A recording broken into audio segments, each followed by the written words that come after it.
Blessings, everyone tuning into this message from the Sound of the Future Ministry. Take a moment to pause and reflect. In the book of Exodus, chapter 14, verse 13 and 14, the word says, "But Moses told the people, 'Don't be afraid.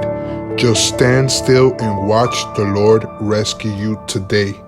The Egyptians you see today will never be seen again. The Lord himself will fight for you.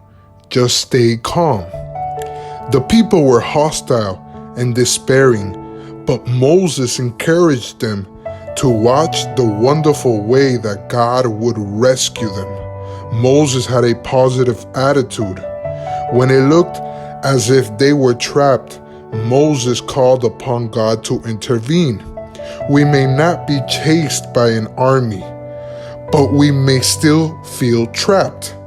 Instead of giving into despair, we should adopt Moses' attitude to stand still and watch the Lord rescue us today. In Jesus' mighty name, amen.